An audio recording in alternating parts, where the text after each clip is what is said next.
ನಮಸ್ಕಾರ ವೀಕ್ಷಕರೇ, ಆನ್ಲೈನ್ ಟಿವಿಗೆ ಸ್ವಾಗತ. ನಾನು ನಿಮ್ಮ ಎನ್ಕೆ. ಪಕ್ಷಿ ಸಂಕುಲವನ್ನು ಉಳಿಸುವುದು ಅನಿವಾರ್ಯವಾಗಿದೆ. ವನಸಿರಿ ಫೌಂಡೇಶನ್ ಪಕ್ಷಿಗಳ ಅರವಟಿಗೆ ಕಾರ್ಯಕ್ರಮದಲ್ಲಿ ರವಿಕುಮಾರ ಸ್ವಾಮಿ, ಎನ್ಎಸ್ಎಸ್ ಘಟಕದ ಅಧಿಕಾರಿ ಅಭಿಪ್ರಾಯ.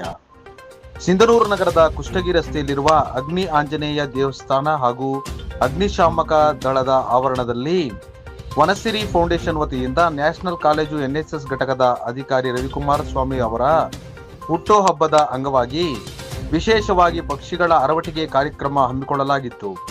ಪಕ್ಷಿಗಳಿಗೆ ನೀರುಣಿಸುವ ಮೂಲಕ ಹುಟ್ಟುಹಬ್ಬ ಆಚರಿಸಿಕೊಂಡ ನ್ಯಾಷನಲ್ ಕಾಲೇಜು ಎನ್ಎಸ್ಎಸ್ ಘಟಕದ ಅಧಿಕಾರಿ ರವಿಕುಮಾರ ಮಾತನಾಡಿ, 12ನೇ ಶತಮಾನದಲ್ಲಿ ಶರಣರು ಕೆರೆ ಕಟ್ಟೆಗಳನ್ನು ನಿರ್ಮಿಸಿ ಅದರ ಪಕ್ಕದಲ್ಲಿ ಒಂದು ಗುಂಪು ಹಾಕಿಕೊಂಡು ಪಕ್ಷಿಧಾಮ ನಿರ್ಮಿಸಿ ಪಕ್ಷ ಸಂಕುಲ ಉಳಿಸಿ ಅವು ಬಾನೆತ್ತರದಲ್ಲಿ ಹಾರಾಡುತ್ತಾ ರಂಗುರಂಗಿನ ಚಲ್ಲಾಟವಾಡುವುದನ್ನು ಸವಿಯುತ್ತಿದ್ದರು ಎಂದು ತಿಳಿಸಿದರು.